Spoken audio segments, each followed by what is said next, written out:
of the Rusizi River, such considerations had no weight with us. On the 8th morning from leaving Ujiji, we bade farewell to the hospitable people of Magala, and set off for Mukamba's country, which was in view. Soon after passing the boundary between Urundi proper and what is known as Usigi, a storm from the southwest arose, and the fearful yawing of our canoe into the wave trough warned us from proceeding further. So we turned her head for Kasuka village, about 4 miles north, where Mugiri in Usigi begins.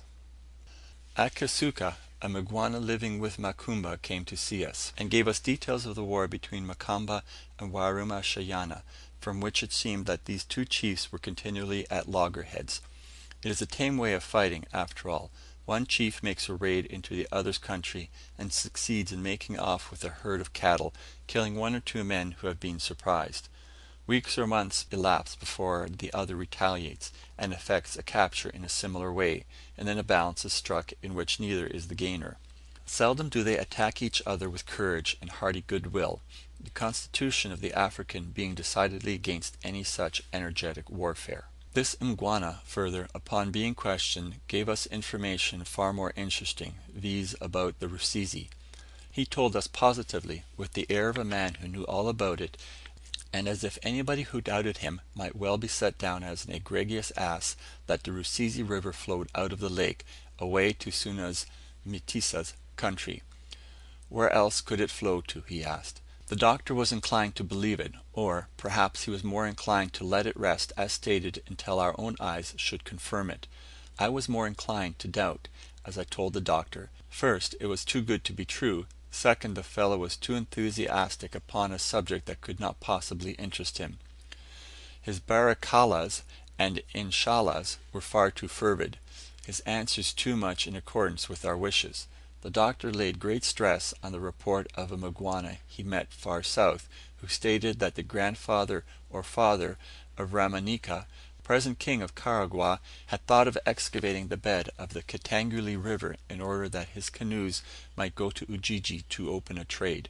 From this, I imagine, coinciding as it did with his often expressed and present firm belief that the waters of the Tanganyika had an outlet somewhere, the doctor was partial to the report of the Mgwana, but as we proceed we shall see how all this will end.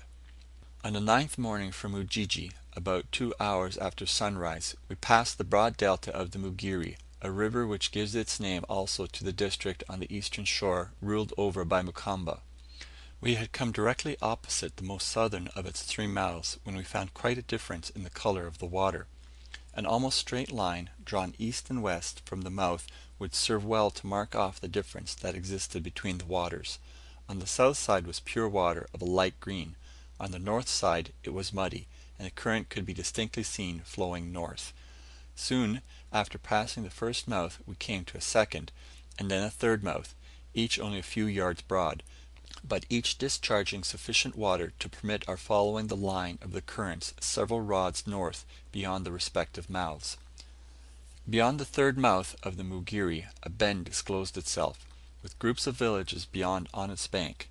These were Mukambas, and in one of them lived Mukamba, the chief. The natives had never yet seen a white man, and of course, as soon as we landed, we were surrounded by a large concourse, all armed with long spears, the only weapon visible amongst them save a club stick, and here and there a hatchet. We were shown into a hut which the doctor and I shared between us. What followed on that day I have but a dim recollection, having been struck down by fever, the first since leaving Unyanyembe. I dimly recollect trying to make out what age Mukamba might be, and noting that he was good looking withal, and kindly disposed towards us.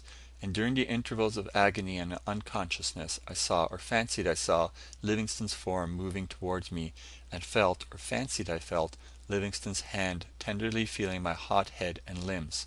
I had suffered several fevers between Bagamoyo and Unyanyembe, without anything or anybody to relieve me of the tedious racking headache and pain, or to illuminate the dark and gloomy prospect which must necessarily surround the bedside of the sick and solitary traveller. But though this fever, having enjoyed immunity from it for 3 months, was more severe than usual, I did not much regret its occurrence, since I became the recipient of the very tender and fatherly kindness of the good man whose companion I now found myself.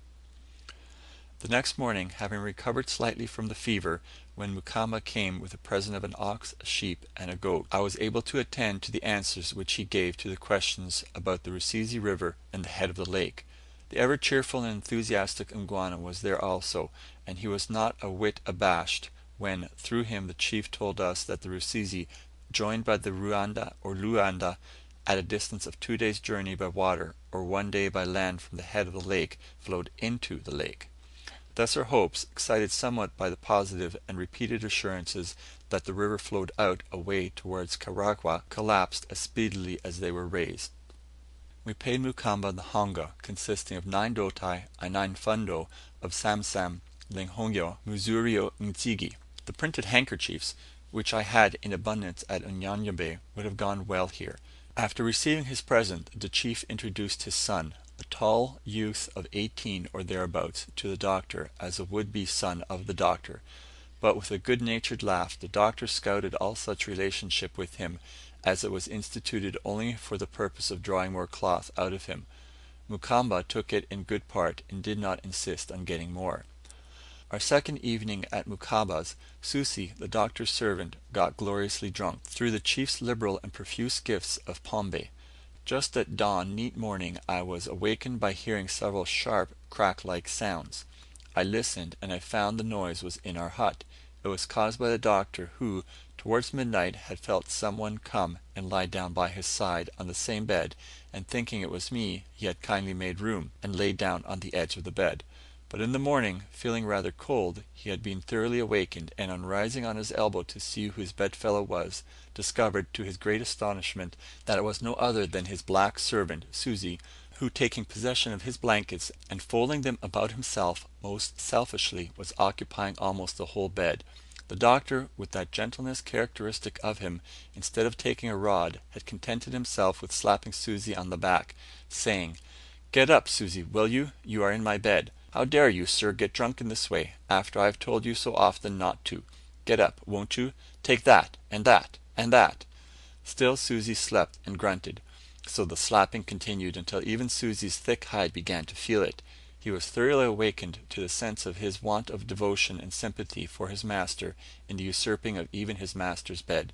Susi looked very much crestfallen after this expose of his infirmity before the little master, as I was called. The next day at dusk, Mukama came to bid us a good bye, and requested that as soon as we reached his brother Ruhinga, whose country was at the head of the lake, we should send our canoe back for him, and that in the meanwhile we should leave 2 of our men with him, with their guns, to help defend him in case Warumashiyana should attack him as soon as we were gone. We embarked and pulled across. In 9 hours we had arrived at the head of the lake Mugihwa, the country of Ruhinga, Mukamba's elder brother, and looking back to where we had come from we perceived that we had made a diagonal cut across from southeast to northwest, instead of having made a direct east and west course, or in other words, from Mugiri, which was at least 10 miles from the northernmost point of the eastern shore, we had come to Mugihewa, situated at the northernmost point of the western shore. Had we continued along the eastern shore and so rounded the northern side of the lake, we should have passed by Mukanagi, the country of Waruma Shenya, and Usubura and Simva, his ally and friend. But by making a diagonal course, as just described, we had arrived at the extreme head of the lake without any difficulty. The country in which we now found ourselves, Mugihewa, is situated in the delta of the Rusizi River. It is an extremely flat country, the highest part of which is not 10 feet above the lake, with numerous depressions in it overgrown with the rankest of matet grass and the tallest of papyrus, and pond-like hollows, filled with stagnant water, which emit malaria wholesale. Large herds of cattle are reared on it, for where the ground is not covered with marshy plants, it produces rich, sweet grass. The sheep and goats, especially the former, are always in good condition, and though they are not to be compared with English or American sheep, they are the finest I have seen in Africa. Numerous villages are seen on this land because the intervening spaces are not occupied with the rank and luxuriant jungle common in other parts of Africa. Were it not for the Euphorbia colqual of Abyssinia, which some chief has caused to be planted as a defence around the villages, one might see from one end of the Mugihewa to the other. The waters along the head of the lake, from the western to the eastern shores, swarm with crocodiles. From the banks I counted 10 heads of crocodiles, and the Rusizi, we were told, was full of them. Ruhinga